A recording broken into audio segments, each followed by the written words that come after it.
नमस्कार दोस्तों, फिर से आपका मोक्ष की धरती और ज्ञान की नगरी गया में आपका स्वागत है। मैं Dheeraj Kumar read and pass GS में फिर से आपका एक बार स्वागत करता हूं।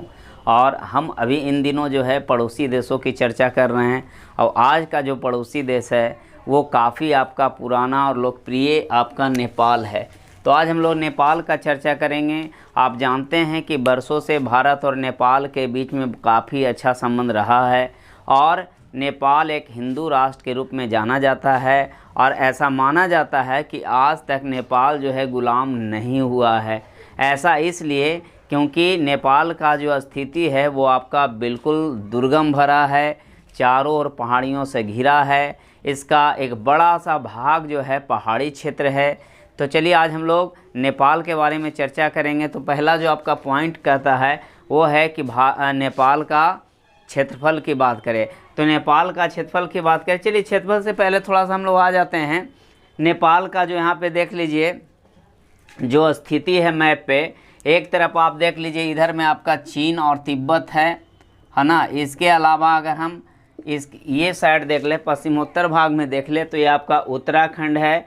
जस्ट आपका नीचे देखें तो यूपी है जो इससे जुड़ा हुआ है। इसके बाद दक्षिण की बात करें तो बिहार से यह सटा हुआ है। अगर हम पूर्वोत्तर भाग में देखें तो आपका वेस्ट बंगाल से भी जुड़ा हुआ है और सिक्किम से भी जुड़ा हुआ है। तो यहाँ पे आपको क्लियर हो गया होगा कि आपका बिहार, उत्तराखंड, यूपी, पश्चिम बंगाल और सिक्किम जो है वो आपका नेपाल से जुड़ा हुआ भारतीय राज्य है। अब देख लीजिए नेपाल का जो आपका क्षेत्रफल है वो लगभग आपका 1.5 लाख वर्ग किलोमीटर है, जो कि आपका बिहार से थोड़ा ज़्यादा है ना। तो कहने का मतलब है कि नेपाल जो है बिल्कुल आपका भारत के उत्तर में स्थित है, पहाड़ी इलाका में स्थित है, जिसका मैक्सिमम भाग पहाड़ी है और लगभग 1.5 लाख वर्ग किलोमीटर क्षेत्र पर फैला है। इसके बाद आप जानते हैं कि दुनिया का सबसे ऊंचा जो चोटी है एवरेस्ट, यानी दुनिया का जो सबसे नया पर्वत हिमालय है, और सबसे जो आपका ऊंचा जो पर्वत हिमालय है उसकी सबसे ऊंची चोटी आपका एवरेस्ट, जिसकी ऊंचाई 8,848 मीटर है।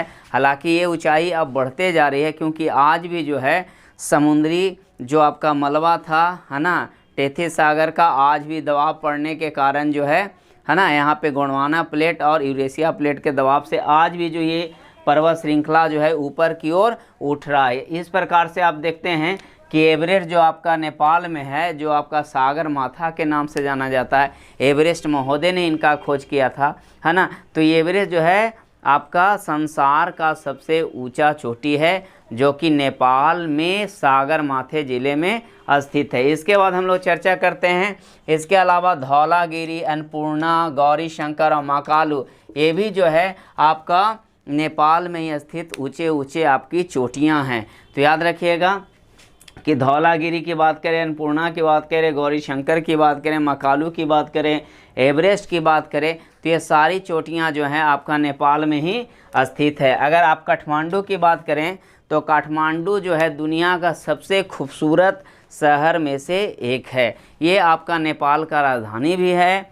और इतना ही नहीं, ये काफ़ी खूबसूरत जगह है क्योंकि ये चारों ओर से घिरे हुए पहाड़ी के घाटी में स्थित है। काठमांडू जो आपका बागमती नदी के किनारे है, और यह पर्यटक के हिसाब से देखा जाए तो ये बिल्कुल ही आपका दुनिया में सबसे अहम माना जाता है। यहाँ पे हज़ारों लोग जो हैं हर वर्ष यहाँ पे पर्यटक के रूप में जमा होते हैं। और नेपाल को बता दें कि पर्यटक भी जो है एक उद्योग के रूप में ही आपका विकसित किया गया है, क्योंकि जब कभी भी आपको असहाय महसूस हो या अपना मन को विचलित करना बदलना चाहते हैं तो आप सीधा नेपाल में चले जाइए। इसके बाद अगर हम लुम्बिनी की बात करते हैं तो लुम्बिनी जहाँ पर महात्मा बुद्ध का जन्म हुआ था वो भी आपका नेपाल में ही स्थित है। तो लुम्बिनी भी काफ़ी फेमस है जहाँ पर आपका महात्मा बुद्ध की जन्म हुई थी। इसके बाद जनकपुरी, जहाँ पर आपका ये भारतीय सीमा से सटा हुआ है, लेकिन राजा जनक यहाँ पे आपका क्या करते थे, एक प्रतापी राजा के रूप में शासन करते थे। तो जनकपुरी भी आपका भारत से जुड़ा। इसके बाद नेपाल में स्थित है पशुपतिनाथ मंदिर। ये मंदिर काफ़ी आपका लोकप्रिय है। यहाँ पे भारत से हज़ारों लाखों लोग जो है हर वर्ष है ना दर्शन के लिए जाते हैं। तो याद रखिएगा जो आपका पशुपतिनाथ मंदिर जो है वो भी आपका नेपाल में स्थित है। इसके अलावा अगर नेपाल के वन की बात करें तो यहाँ पे सखुआ, शीशम, सागौन, बांस ये सब आपका पेड़ मिलते हैं। वहाँ पर आपका पहाड़ी के ढलानों पर आपका सावे घास का भी मैदान मिलता है जो काफ़ी आपका बड़ा बड़ा होता है।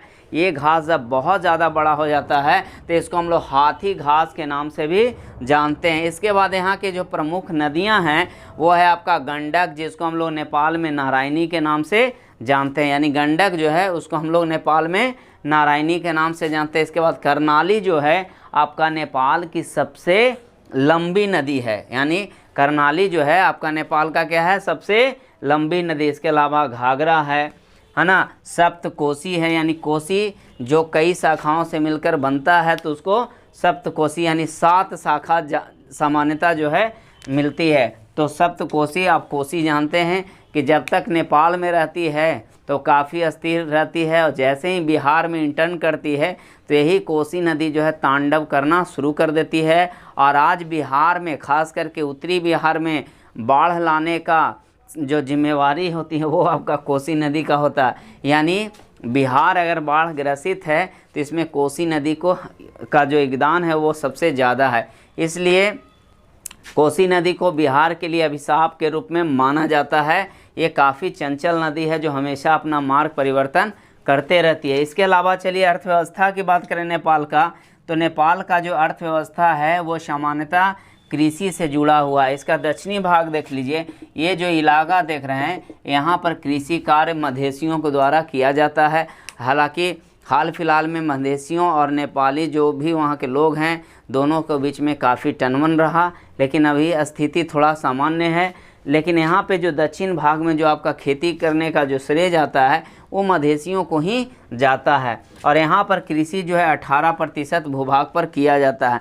जैसा कि हमने शुरू में ही बताया कि नेपाल का जो मैक्सिमम जो आपका भाग है वो पहाड़ी से आपका घिरा हुआ है। इसके बाद अगर हम यहाँ पे कुछ परियोजना है जिसमें आपका सुंदरी जल जो जल विद्युत परियोजना है, इसके अलावा है ना थोड़ा घोला या सोली खोला या त्रिशूली, अगर इसकी बात करें तो ये भी जो है आपका परियोजना के रूप में विकसित किया जा रहा है नेपाल में। इसके अलावा विराटनगर, वीरगंज है ना, हथौड़ा, पोखरा, डोंग, भैरहवा और सिमरा, ये सब जो है आपका नेपाल का नगर है जो काफ़ी खूबसूरत है। कौन कौन नगर?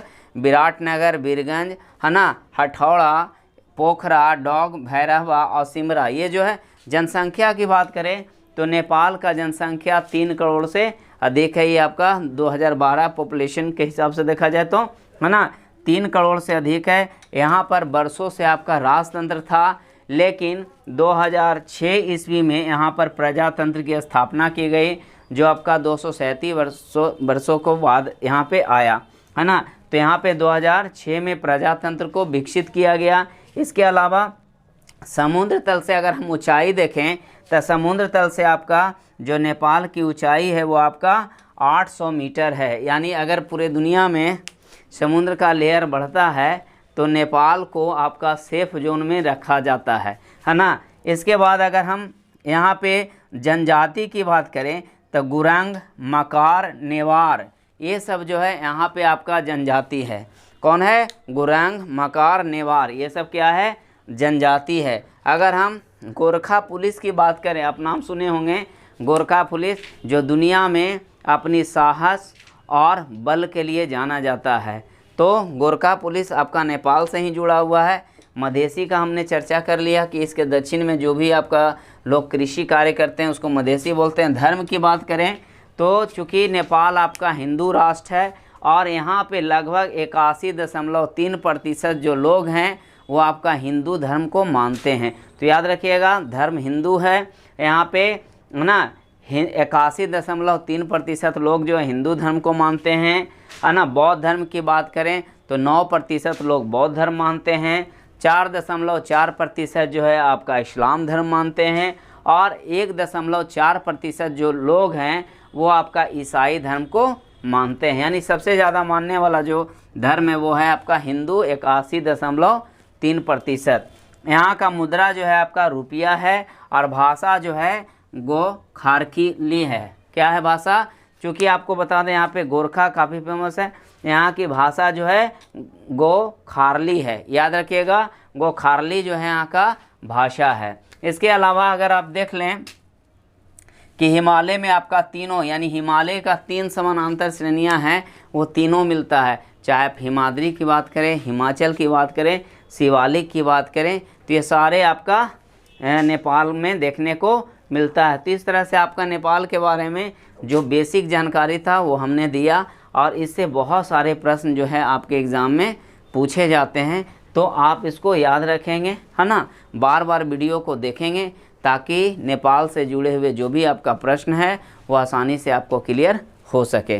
तो चलिए, आप अभी तक मेरा channel read and pass GS को सब्सक्राइब नहीं किया है तो सब्सक्राइब कीजिए, लाइक कीजिए, शेयर कीजिए। फिर मिलेंगे। Thank you.